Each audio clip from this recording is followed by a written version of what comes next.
তো সে পড়তেই পারে সাদা শাড়ি, সে সাদা শাড়ি পরবে, তাতে সে রঙিন শাড়ি পরবে, সেটা তার ব্যক্তিগত ব্যাপার। সে সাদা শাড়ি পরবে কি সাদা শাড়ি পরবে না, সেটা তার ব্যক্তিগত ব্যাপার। ঘরের কাপড় পরে এসছে না বিয়ের কাপড় পরে এসছে সে তো আমি জানি না, কিন্তু আমি যা দেখেছি সাদা শাড়ি পরে এসছে, সে সবসময় সাদা শাড়ি পরে। এবং সে ওখানে গিয়ে একটা কেওয়াস, উনি তো মানে পশ্চিমবঙ্গটাকে ক্লাউনের জায়গায় নিয়ে যাচ্ছে। পশ্চিমবঙ্গের মানুষ ক্লাউনের ভূমিকায় আছে।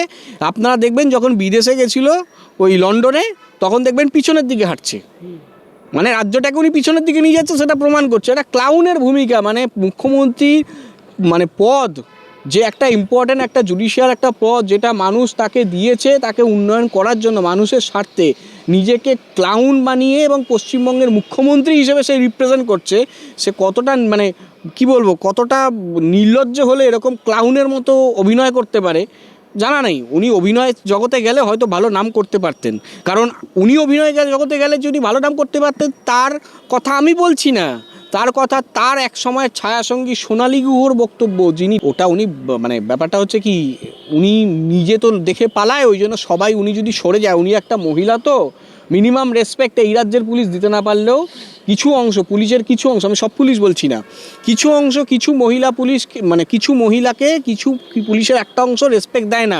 তার মানে উনি ভেবে নিচ্ছে যে ওনাকে দেখে পালিয়ে যাচ্ছে। ওই যে কিছুদিন আগে বলেছিল ওনাকে দেখে 200 সেনা পালালো, এই আপনার শহীদ ফোর্ট উইলিয়ামের ওখানে মিটিংয়ের জন্য। তো এসব হাওয়া গরম করা কথাবার্তা, ওনাকে দেখে কেউ পালাবে না, উনি বরং ইডিকে দেখে ছিনতাই করে ফাইল।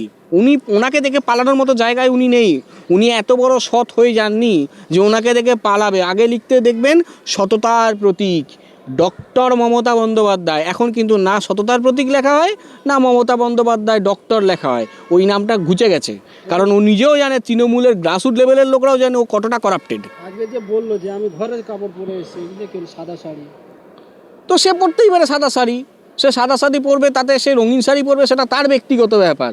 সে সাদা শাড়ি পরবে কি সাদা শাড়ি পরবে না, সেটা তার ব্যক্তিগত ব্যাপার। ঘরের কাপড় পরে এসছে না বিয়ের কাপড় পরে এসছে সে তো আমি জানি না, কিন্তু আমি যা দেখেছি সাদা শাড়ি পরে এসছে, সে সবসময় সাদা শাড়ি পরে। এবং সে ওখানে গিয়ে একটা কেওয়াস, উনি তো মানে পশ্চিমবঙ্গটাকে ক্লাউনের জায়গায় নিয়ে যাচ্ছে। পশ্চিমবঙ্গের মানুষ ক্লাউনের ভূমিকায় আছে।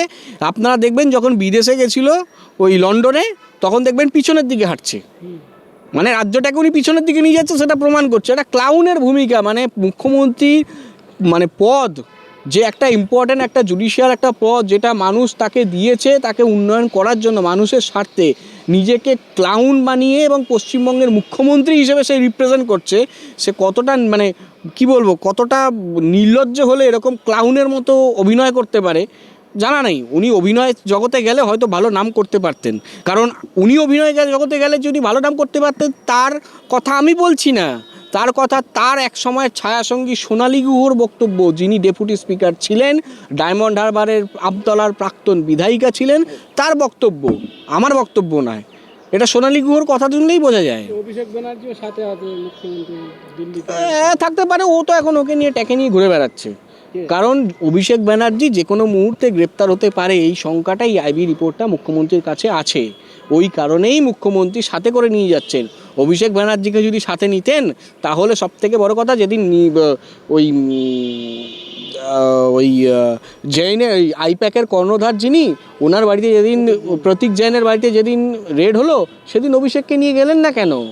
বাংলার যুবরাজ কোথায় গেছিল সেই বাংলার যুবরাজ? এই বাংলার যুবরাজ যেদিন বলেছিল, আমার ঘটনাচক্রে কী হয় জানেন তো, মানে ওনার কিছু কথাগুলো উনি রাগের চোটে সত্যি কথা বলে দেন। যেমন মিডিয়ার সামনে সেদিন বলেছিল অভিষেক আমাকে একটা মেসেজ করেছিল, অভিষেকের যাওয়ার ক্ষমতা হয়নি, ওই জন্য অভিষেককে নিয়ে ট্যাকে ঘুরে নিয়ে বেড়াচ্ছে।